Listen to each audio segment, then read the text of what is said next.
Hello everyone and welcome back to Run It Up. Today I have something a little bit special for you. We're in the old YouTube time machine headed back to 2007 today. I have a hand history here of a $500 buy-in tournament that I played back in 2007. Yes, that is right. And the context is... I don't have a ton of context here. As far as who we're playing, I don't recognize a single person. They might be really good, might be really bad. I have no idea. I just pretty much fired this up. Haven't reviewed any of the hands. I just thought it would be nice to go back and do one of these retrospective throwback Thursdays, hop in that time machine and see what we came up with. So at this final table, I had just recently, sometime around this, moved out of my parents' house. I had my own place in New York. I had just officially became like a professional poker player at some point very near to around now in 2007, which is 6 and change years ago. So I was 20 or 19 years old at the time. And yeah, I guess that's pretty much all the context we have. Let's get started. Hop on in there. So my plan is to pretty much talk about every hand of significance. I'm going to let it mostly just play through and we'll just kind of talk as time goes on. I think that seems like a reasonable plan. Anything that's interesting, I'll stop and talk about. And hopefully some of you guys that like a little bit more serious poker content, especially tournament content, hopefully you guys will be happy with this. I'm actually looking forward to seeing how things have evolved and changed and looking at some interesting hands. In this spot, I think we just fold. The guy's got a lot of chips, makes it 102,000, so 3 times the big blind. Don't think I really want to defend here at the ace-7 offsuit, the third hand of the final table. Payouts are very significant in that 9th is 15K and first is like 225K. So don't want to go 9th. That would be a bad thing. Looks like I do decide to fold there. Disciplined poker back in 2007. Interesting. I don't think I've actually ever reviewed this hands history, at least as far as I can recall. I certainly haven't in the last 5 years. So I'm very interested to see some of the decisions that I make. My expectation is that I am more aggressive pre-flop, less aggressive on turn, and I'm not sure flop turn or flop end river. Folds to us here with ace-2 offset in the button. I am glad to see us raise. I think, raise sizing is probably going to be the most hilarious thing that I will not. I mean, not hilarious, but okay, hilarious is pushing it. But I think it'll be the most non 2014 thing that we see. I'm not going to talk about it every single time, but my guess is that my whole sizings will be too big on average. But I get it done here. It's not even like it was that much too big. It's 34,000 blinds, so 70 is fine, 75 is fine, 68 is obviously fine. Making it 82 is totally fine. Kind of a tight fold here, but I guess I just respect the button and, I guess I was anticipating that. Okay. Okay, wow. Oh my god. Oh, is that all? You gotta give him how do you not do the big belt for that guy? That guy just wakes up with aces, button just shoves for 200K for first, and he just flops quads, no big deal. Didn't even come ace, king, queen and give the guy a straight. The guy just flopped 4 of a kind and popped him dead. Alright, so that guy finished 9th. I guess we're not gonna get 15K. That guy is our 9th place finisher for 15,000 and change. I don't know the rest of the payouts really, so they're just regular payouts. 25K, 35K. It goes up pretty incrementally until the top 3. This is going to be a spot where I'm not really sure what I do. 2014 Jay Carver would look at this and make some decisions based on who our opponents are. I can't really speak to how good or bad this open or fold is because I don't know any of these opponents. So back in 2007, hopefully I radared all the information and made a decision based on who's in the cutoff, who's in the button, who's in the big blind, who's in the small blind. Actually, every position is relevant here, and make some sort of decision. I would be inclined to think that I probably raised, but I would not hate folding. I think this is one of those hands that you can flex either way depending on your style, tactics, strategy, etc. Disciplined fold from me there with ace-3 offsuit. This wasn't my first final table or anything like that. This was actually, I had actually made a lot of final tables back in 2007. 2007 might have been the year that I had almost the most success. Maybe the most success of my life so far. Actually, for sure, the most success of my life so far. I had a lot of tournament success. Wow, that is crazy fold. I was assuming we were going to open. But, wow, I guess we'll just let it keep playing. That's crazy. Crazy fold. I thought we were going to raise ace-4, but actually, it's not that different from ace-3 or whatever we had, the low ace offsuit versus ace-3 suited. So I guess I'm at least being consistent. If I open this one now, I won't know what to say. Okay, we're just not doing low aces, I guess. I think it's actually fine. That's what I'm sticking with. That's what I'm sticking with. That's the plan. So, okay, so I guess that makes sense. But at this point, wow, disciplined poker. Disciplined poker. I guess I can also move the camera to the spot that I like. I want to be comfortable, you know? I got to be comfortable up here. I guess I'll have to just make sure I call out Cassius's cards. But I had some success. I don't know exactly what I had. Yeah, that's right. I don't know exactly the level of success I had up to this point, but I had some success in tournaments. I had won a couple of things for maybe like 100,000 here, 90,000 there, or something like that. But I hadn't won anything as big as this, or even played for anything, even made a final table. I think with this much on the line. So I definitely remember feeling the pressure, but not as much as we had done one of these retrospective final tables before, and I remember the pressure of that one. I remember very clearly being in a house that was usually occupied by lots of poker players, but I happened to have by myself that night, and I remember being very focused, and people left when there was like 100 players left, and when they came back, I was still in, and I like remember wanting to be by myself and not have the cacophony of noise behind me. And but for this, I don't really remember. I don't remember if anyone was with me. I don't remember where I was. I was in New York somewhere, but I don't remember really beyond that exactly, which is kind of weird. But I don't remember really where I was playing this and all that. In this spot, I would imagine that I would defend this. I mean, we're getting a really, really good price, 80K to win 222K. That's crazy. I can't imagine I would fold King 10 here, but I guess maybe 2007 J Carver could be a nit bitch. Wow. Climbing them payouts, boys. Climbing those payouts. This is going to be some video if I just like blind my way out into like third place, right? Huh?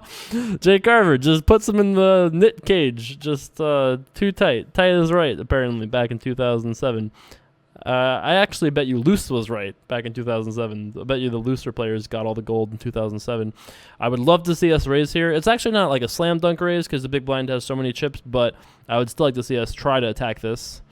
100K is a little bit too much, but not massively so, and we do win the blinds and antes. Still in second place. Pocket jacks. All right, first playable hand of the final table. Certainly imagine we're going to open this. Would really like to see us open for a minimum raise, given that we have a guy behind us who we'd like to encourage to do something aggressive. Same with Lucky in the small blind. And 10th Planet, I guess Eddie Bravo over there is, I also want to encourage him to stick around I want to encourage him to stick around, and I think the way you accomplish that is with the smallest possible raise size. So I wish we had made it 80K. Looks like we did not. And still took down the blinds and antes. Okay. Big action table so far. I guess we did have an open jam for 40 big blinds with Jack 10 offsuit into aces, as disastrous as that was. So I guess there was that at least. But so far, it's pretty much what you would expect. Pretty careful poker. Very reasonable shove. Let's talk about the ace-6 offsuit call there. Actually, we could actually have even backed it up if I had caught it fast enough and said what would we have to call with in the big blind here. 10th Planet only shoved for 329K, so with 40K already in there, I think I would be hard-pressed to fold an ace. It is a lot of chips for big flopper. It is a lot of chips for big flopper to call, but I think it's probably fine. Looks like it'll be a chop pot, pocket, or ace, queen, jack, and 9 as the best 5 cards for both players. That's always the best way to do it. If you're not familiar, you just count the best 5 cards, and if they're the same, then you chop the pot. Very easy. Over to under the gun +1 we go. Ace-9 of puppy dog feet. Wow! What is going on? What is going on in the world? I have no idea what is going on here. Crazy. I should just be like, yep, this is all very standard. This is exactly how I play poker these days. No one would even believe me, I don't think. Even not knowing who I am. Never mind you guys who know how, loosey-goosey I can be. This is crazy. I had no recollection of doing any of this, but I don't hate what we're doing, and I'm not even necessarily sure that it's bad. Please tell me I fold. At least we're being consistent. I don't even necessarily think that it's necessarily bad. I'm just surprised. It could definitely be fine if we're at a table where we've been playing for a long time and we know that Lucky is really aggressive or Cassius is really aggressive, and we've adjusted to that by being tighter with our opens. That's a very standard and good thing to do. But from my point of view, I look at this and I go, I'm a little surprised with my tightness.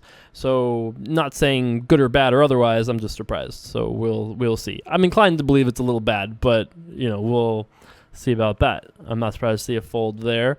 I don't know for sure what my strategy was, but there is two guys who are both really short. Looks like there'll be a check shove here from our big blind. Let's talk about what we would call here as fishbones. So fishbones put in 150K.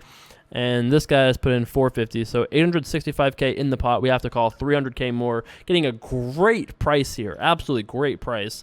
I'm a little bit concerned in that this player probably has a 6 or better, right? So he probably has a hand, maybe that's not always true, but it is probably always true, right? Because we would imagine that if our opponent had a hand like, what did he have pre-flop? He had 550K. So let's say our opponent had a hand like pocket fives pre-flop. Is our opponent going to just call with 2 5s? Probably very unlikely, right? Probably pretty unlikely. Some players might, but I would expect most players would just pick right then and there either to go all in or not. So the fact that he just called makes me think that it's kind of unlikely that our opponent has either a hand that's like pocket fives, pocket sevens, something like that. He could have a hand that's like ace 10, but that also I think would shove preflop sometimes. He could definitely have a 6. He could have called preflop with like 6-5 suited and flopped to 6, which is a reasonable thing to do. He also could have hands that are just like, ace 5. You could just have like a low ace, wanted to see a flop, thought a paired board was good enough. He could be slow playing. It's possible. He could have a hand like aces or kings and just call pre-flop and then check raise all in. I like that play. That play is certainly fine. I think, though, given the price that we're getting, I think our decision almost doesn't really matter, like what our opponent could have here. I think, it's pretty much a math question for us. So I think I would call here with any two ace-high overcards that were better than any two ace-high overcards is probably fine. Unless this guy was really tight, you can probably call here with ace-jack and be okay with it. I think I would fold hands like king-queen. I think I would fold king-high and worse unless it was 5-7 or something like that. I think I would fold king-high and worse and call with all pairs, but I wouldn't love it. I'd be a little bit concerned here because I wouldn't think this guy would just have queen-jack or something like that. That would be kind of crazy. Let's see what happens. Folds. All right. I bet you Fishbones could have sharpened up his betting there and probably saved himself some money, just betting 105K on the flop instead of 150K. Oh, now we decided to play a hand. I don't know why now we decided to play a hand, but we did. Let's see what happens here. I don't hate it. It's only a 3x, as scary as all those chips look. It's imagine in real life throwing out 80 chips like that to raise. But yeah, I think this is okay. Do I love it? No, I don't love it, but it's fine. I think it's funny that we're folding ace-9 suited and folding other aces, but we're calling queen-9 suited on the button here. But it's got to be okay. We haven't seen any real pre-flop aggression, so this can't be too bad. Pretty good flop for us here. Top per. Very happily going to just call, I would like to think. I think raising would be quite disastrous. Once in a while, do we get better hands to fold if we raise? Nope. Definitely not. And do we get worse hands to call if we raise? That does happen if we raise. He could call with hands like king jack, which are not that much worse. He might call with the 10 pocket jacks, could call with ace king, ace jack, depending on how much we raise. But I think the clear best option here is just to call. Let's see what we decide to do in 2007. Call. 3 of hearts is a pretty good turn card for us, all things considered. Our opponent doesn't have too many combinations of hearts, and I think we have at least a similar number, if not higher number of hearts than our opponent has. Let's see what happens here. Against the check, I'd really like to see us bet here on this turn card. I don't see any reason not to. We almost for sure have the best hand. If we're beat, we're beat. We could be beat by Queen X. It definitely is possible we could be beat, but given that he just raised pre-flop, bet pretty small on the flop and now checked here, I would believe we have the best hand here more often than not. Let's see if we protect our hand here or if we check back like a nit. Nice bet. I like our size too. I think the size is good. Yep. Great size, actually. I'm very happy with that. Let's see what our opponent does. Ooh, this is scary and a little gross. This is scary and a little gross. So it's very hard to say what we should do here. It's very hard to go back and call Jay Carver in 2007 and say this is what you should do. because this entire decision comes down to our opponent and what our opponent can do this with, right? Some opponents can have ace-jack with the ace of hearts here, in which case we should just call. Or even could have worse than that, just, not even a gut shot. Could just have, like, ace-10 with the ace of hearts, which is also fine. Could have a hand like ace-9, with the ace of hearts, something like that. King-jack with the king or jack of hearts. There are a variety of hands that are combo draws that could play this exact way. Bet flop, check raise all in on turn. Possible. Could also have a lot of single queens. Could have king queen, queen jack, ace queen, bet flop, see turn, say I'm going to check, give him a chance to bluff, and then check raise all in. Also a very reasonable thing to do. I would be surprised if he had a set and played this way. Small bet on flop, check raise all on a turn. That seems a little fancy. Could happen, but I'm not super believing of that. And all things considered, given that we're having to call like 700K to win 1.8 million, it's tough, and I really don't know what we should do. It's tough because we're playing against a guy who I assume I have history with back then, but I don't now. And ignoring all of that, if you just put me in this spot right now, and here we are, and this guy is raised all in, my inclination is we should probably fold. This is 700,000 chips is a lot. It's a lot. And if we fold right here, we're going to be in third.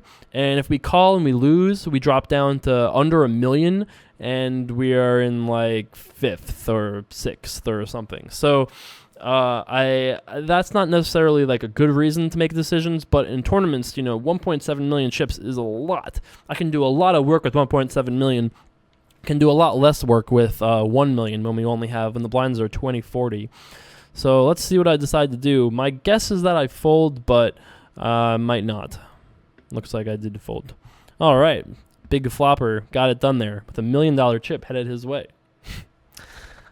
I've never had $1 million chip in real life. Wow, this is just bad. This is a bad fold. I might have been a little shell-shocked from the queen-9 hand, and I was just like, folding because I was just like, It was almost like a form of tilt. Like, to avoid being tilted, I just folded to, like, take time off to detilt, which is fine, I guess. But this hand is just too good to fold.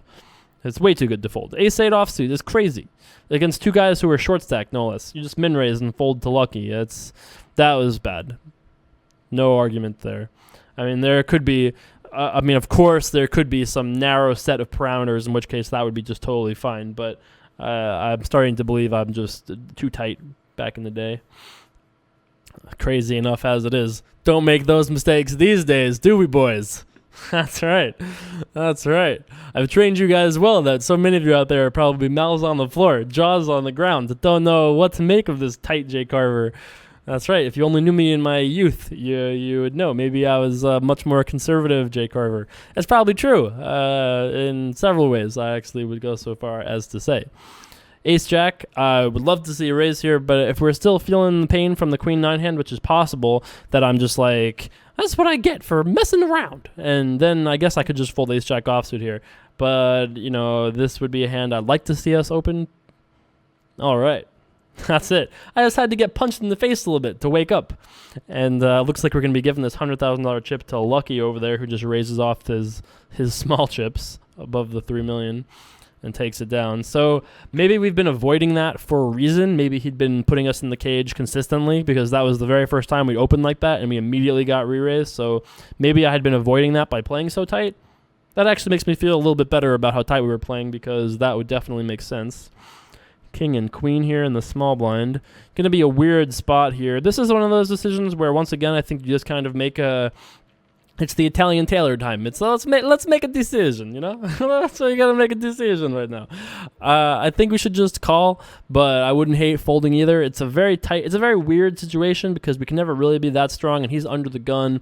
Even though he's a chip leader, we don't really want to tangle in this spot. It's not going to be a super profitable spot to farm for chips. And our opponent's going to have so many advantages, not just because he has a stronger hand than us, but also that he is chip leader, and the fact that he is under the gun. Did I say that already? And the fact that he's been winning, putting us in the cage in other spots. He's going to put so much pressure on us in this hand that I really wouldn't hate to see us fold, but I guess calling is all right as well. All right. Disciplined Jay Carver just says no to king-queen offsuit. Lockdown poker, boys. Which is actually, that I think is fine as well. And I thought I was going to get in there, but did not. Over to Lucky. Mena. Minna. Takes it down there. Queen jack offsuit here in the cutoff. Against the first limp of the session, I don't know what to do here because, once again, we don't know our opponent. But my inclination, if I didn't know anybody and I just sat down, this was a thing that happened, I would probably just be inclined to call these days. But I bet you 2007 J. Carver didn't think that was an option. 2007 J. Carver probably saw this as a razor fold scenario when it is totally fine to just call. Let's see 3 cards. We'll be friendly poker. It's totally fine. It's good to encourage these kinds of things. And I think we'll just show a profit more so than our opponent under the gun. This could be a tricky thing with a limp. I think with our exact hand, I don't mind just calling. All right. Once again, I looked at it as a raise or fold scenario and decided that folding was best. I think it's okay. I don't love it, but it's fine. Interesting here that 10th planet in the big blind checked it out and then just open shoved. He must have paired his 6 or something. I don't know what else this could be, but he does take it down there. So that gives us some information that Mena limped with a hand that he wasn't strong enough to call a shove on a deuce 6 deuce board, which means he probably didn't have better than like ace queen or ace jack. So definitely worth noting that we were a little concerned when he limps for the very first time. We're a little bit worried that he's setting the old cupcake in the we're a little worried that he's given us the old yordle snap trap, but it looks like he was just calling with like a speculative type of a hand. First time we've seen a re-raise at a position like this, especially against an early position raiser. I'll be very interested to see what Fishbones does in response to this. This is usually a thing that is pretty strong. You don't often see people re-raise in spots like this for 20% of their stack and then fold, but it does happen from time to time. Let's see what Fishbones does here. I'm all in. That's what it says. Let's see. I would be inclined to think that Big Flopper would call because this is what happens very often when you re-raise an under the gun raiser as a small blind. Wow. Bold. Very bold. I just didn't play small aces back then. I just didn't believe in them, I guess. I don't know what to say. I don't know what to say about that. I assume we're folding this as well. Boy, they really tried to tease me with these. They really tried to get me. They just laid it out there. They just put it out there, and they wanted me to get it. And I just said no every time. I resisted the temptation, I guess. It's kind of crazy, actually. I'm slightly, I don't know if I'm impressed or disappointed. I'm one or the other, though. Okay, I guess this is fine. This, I think, is more fine than the other ones, but still, 100K to win 280K. What a price. And I just say no. It's very weird. But all right, king and 10 of hearts in the small blind. I mean, the a7 hand seems fine. The opens are the thing that's more surprising me. But like I said, we have seen Lucky kind of go ham pre-flop. So against the one time we did open, so I guess we might have adjusted to that. So we don't know yet for sure. He hasn't really attacked anybody else though. And Mena has been attacking in this position and has gotten away with it every time as well that he's tried. I think this is his second or third time he's attacked in that position and has had success with it. Worth noting. I suppose we were just folding. I don't think we've seen Lucky go after anybody else besides our opens, but I don't think there's been too many other people that have opened. Obviously, these two guys can't really, and this one's not even in position to open. And these guys, Fishbones has been really tight. I don't think this Jala guy has played a hand since we started this final table, which might be correct given that some of these players are being as aggressive as they are being. I would be inclined to believe that this is a very strong raise from this Cassius guy. It could be just a pure steal, but boy, it would be an ambitious steal. To try to steal the blinds here with the button as short as he is, the big blind as relatively short as he is, and the chip leader to your left, if this was a steal, it would be kind of crazy. So I would really be inclined to believe that Cassius has it, and if Lucky is paying attention, I would think he has it too, or at least something that he likes. Wow. In the cage with you, sir. Trying to steal the blinds here. You're trying to put 20% of your stack in and just had to fold. That is sad times for you, sir. Complete over here from Mena. And check and fold on the ace-5 deuce board. Seems reasonable, I suppose. Not that Jala ever has an ace there. I bet you Mena could have done something aggressive and got it in there. Had to get in the cash game streets a little bit more. Learn how to battle it out. How do you guys like that? Does that mean battle to any of you? He's got to fight in the streets, I guess this is like a little knife is what I'm doing here, I guess. That's right. I'm telling you guys about what it's like in the streets here. Mena Mena has been really aggressive in opens in the sample size that we've seen. So I think that I would like to see us either re-raise or call. Calling, I think, is actually just probably not good. He's been so aggressive pre-flop, and there's a 250,000 chips in the pot. It represents a lot of our stack, right? We have 1.25 million. I'd really like another 250,000 to go in the pile, to be honest with you. We could do a lot with that. That's 2 big opens. You know, it's 2.5 opens if we're opening for min raises. It's a great. We really could use that ammunition in the pile, and I'd rather just take it right now with a hand that's almost for sure a favorite. Also, he calls us with worse sometimes, so I think I like just re-raising here. Either shoving. I think shoving is probably best because it looks the weakest. Okay, well I guess it's fairly close to shoving anyway. He does shove. Can't fold now. Don't love it, of course, but can't fold. Fair enough. Oh, puppy dog feet. Puppy dog feed! Yes, that's right. I love winning the free rolls. How can you not love winning the free rolls, you know? It's the perfect pain cage, you know? The guy goes, oh, we're chopping. No. We are not, no chops here, boys. Give me a doll. That's right. Gave him the whole treatment. Pink bell, claw treatment, and shook my finger at that guy. Sorry, bitch. All right. Wow. Let's talk about that last hand. Or let's not. Okay, let's go back. I'm curious because it looks like it was a walk, which is crazy. Couldn't have been. I mean, I guess our fold seems okay, but... Oh, he shoves. Okay. That makes more sense. I thought there was one big blind or something, but that wouldn't make any sense. I was just a little confused. Back on the same page now. Would like to see us fold this. If we're folding aces, we should definitely be folding 10-6 offsuit. Even though these two guys are pretty much in a folding race, and it actually creates a very strong dynamic for us to attack. Not that it's a great spot to attack, because Lucky is like the guard, like protecting us from plundering here. That's actually a very good analogy for what's going on. If Lucky was on the other side of the table, we should be going to town on all these guys.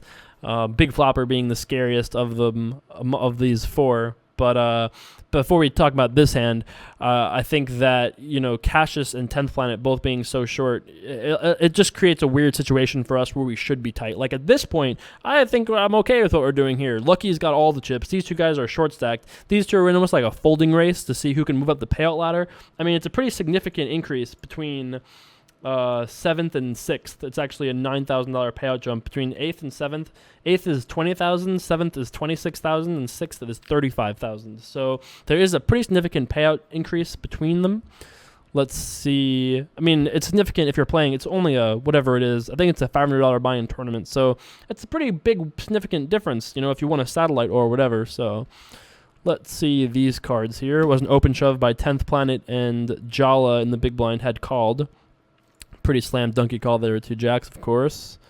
Gonna need a king or a diamond on the river. Otherwise, we have our next place finisher. Diamond. We'll just do it. Bink.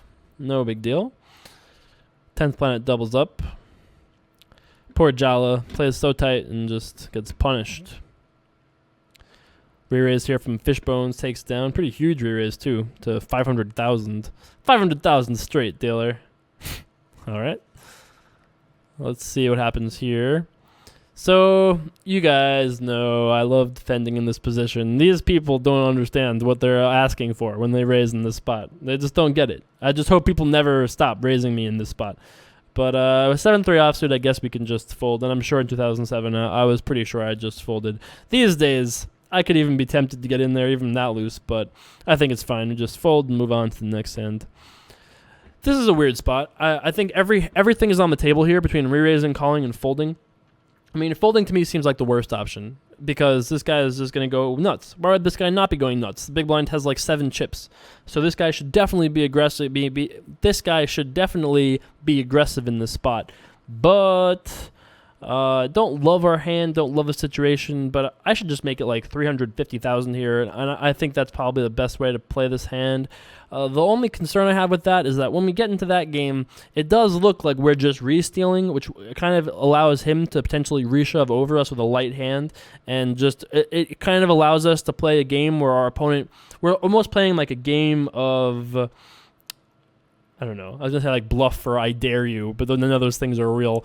Like we're basically playing like a game that we're allowing our opponent to click the win button for. He can just go all in and he just wins. Obviously, that's a tough thing to do. But if our opponent is aggressive, and it looks like he might be kind of aggressive, I don't mind just calling. I think we can still play this hand pretty profitably with just a call. Okay, I went with plan number 2, and it looks like that took it down. All right, good to know. I certainly don't mind a re-raise in that spot. I think it's definitely totally fine.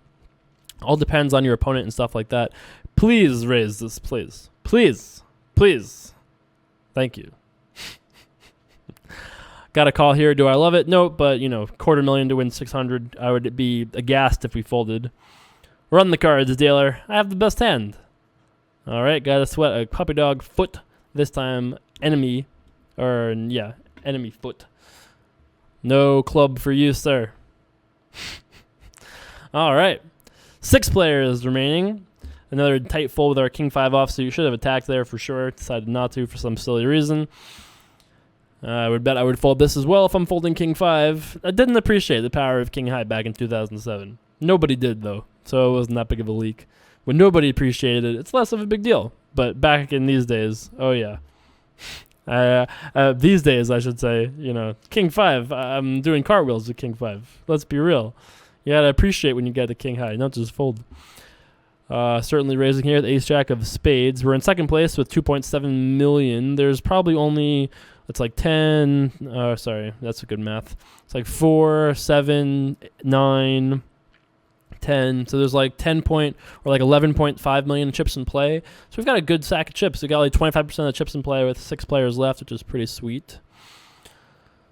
Certainly going to be doing something with this hand, which I assume would be calling. Oh yeah, I call. Run the cards, dealer. Pretty good start for us. All right, no pair. All right, nobody made a pair. Fair game for me. Thanks for playing. Add to the pile. That's right. Add to the pile. So, looks like Big Flopper just raised here, and even though it looks like it was something else, nope, looks like he's going to just raise and take it down here. 5 players remain in the hunt for 200,000 sweet dollars. Another tight fold on the button, but looks like that's what I'm just going with. Another all-in and a call. Certainly going to call here with 6 as his 10th planet. I think I would call with almost any pair, maybe fold deuces. Given the dynamic of things, I'd much prefer to fold deuces and just shove another hand than call with deuces and be for sure flipping or worse. So I think 6 is definitely a fine call. I would definitely call with like maybe ace 5 suited and better, that kind of stuff. Not for sure. I'm not saying that's the for sure bottom, but that's pretty near to where I'd be at. Let's see. Pretty bad flop for our friend 10th planet. Going to need some help on the river. Doesn't get it, though.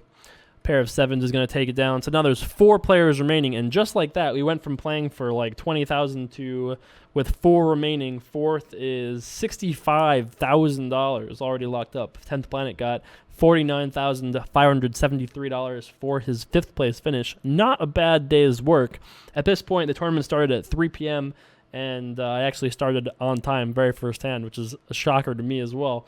I did see that when I reviewed this earlier. But at this point, it's 1 in the morning the next day. So we've been playing for 10 hours at this point. Not a bad 10 hours of work, though. 6-8 suited, certainly worth a raise, excuse me. We got called here by the button. Flop bottom pair. Now, this is an interesting spot. I have no idea what I'm going to do. I would be inclined to check call on this spot. Betting is also fine, but against the chip leader who's been aggressive, I don't really want to bet. I feel like he's going to be very stubborn. He's going to put us in some weird spots. He could just click raise and just put us in the cage. So with a hand as good as what we have, I think I want to just check call, but it looks like old Jay Carver disagreed with me and just won the pot. Okay, that's fine too. I certainly don't hate betting. You know, it's the difference between which path is better. You know, like both are viable. To me, the reason why like Phil Ivey is better than the rest of the world is because Phil Ivey in that spot will know what to do better than the rest of us. Wow, what a tight fold. Crazy tight fold. You would have to make it like 800K for me to fold that these days. Crazy fold. What a nit. I think you can actually look back at this and just, at this point, I look back on this final table and just say like, I mean, unless I had some really crazy strategy in my head, I like the complete here, though. Unless I had some really crazy strategy, check? What? Oh my god. Please bet, Jay Carver. Please bet. Oh, brother. Now what? I don't even know. We're in this ride together now, folks. I have a pair. Do I win? No, I don't win. Wow, what is going on? This is a bizarre hand. He flops a better draw than we do. He doesn't bet. We flop a draw and don't bet. Also crazy. Both of us lost our minds this hand. This guy should have won like a $500,000 or more chip pot. Instead, won 300K. But I think the 5-7 suited hand is pretty damning that this is just like not good, that I replayed this hand for some reason. We get to watch it all over again. We get to cry all over again. Please, Jay Carver, bet. How does he check back a flush draw? That is crazy. Limped pot, flush draw, chip lead, check. Crazy. How do you guys like the one word analysis? The 1 word per sentence analysis. I just think that's kind of crazy. I don't know how I feel about that, but I really don't love it. That's for sure. All right, big re-raise here. Re-raise and a shove. So let's look at the sizing here for this. So this went 150, 440. Could have just made it like 400 here. I think 440 is fine, not great, but it's in the ballpark. I guess it's totally fine. Lucky has none of it though. So, you know, we have seen this guy be very aggressive, so I think we can go back and say, okay, my opens were probably tighter because of the fact this guy was so aggressive behind us. That certainly seems like it was true. But that being said, I think that I was just too tight in a lot of these spots. Hopefully you guys have seen that and learned a little bit of that. Let's see if Big Flopper wants to stick around here. Nope. No and thank you.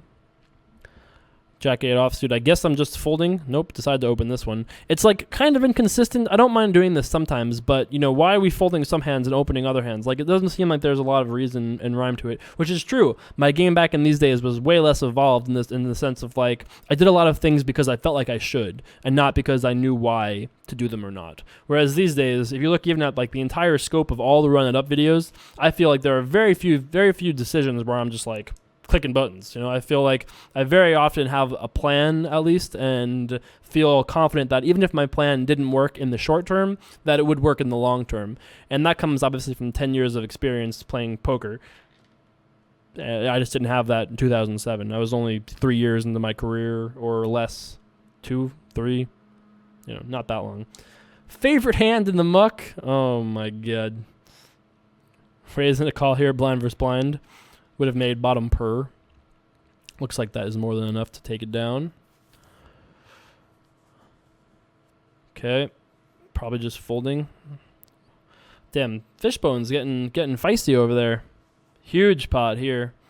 Pocket nines against ace 10. Wow, that light. Gonna need an ace or a 10, otherwise Fishbones is gonna be in a lot of trouble. River to 4 flush. Unfortunately, not good enough. I don't know why I leave out that. Not even funny. I'm just like laughing at this poor guy for no reason. All right. I decided to raise and bet with my top or second pair. Seems all right. Fishbone's all in for his last 3.5 blinds. Almost 4. I'll round up for the poor guy. Call and a call. He's going to need to survive this to survive. He's going to need to win this to survive, is what I think I meant to say.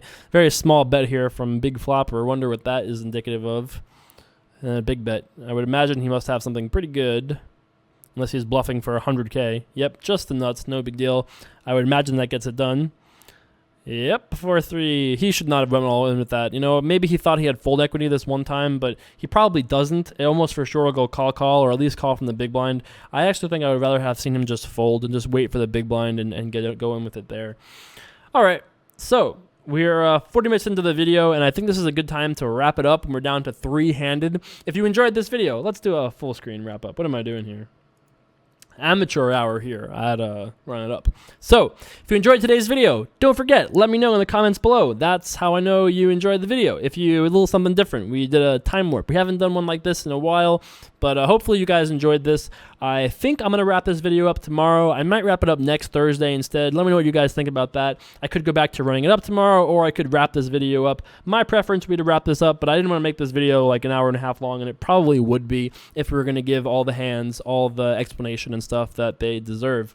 So, thanks so much for watching as always, guys, and I will see you back for more tomorrow. Peace.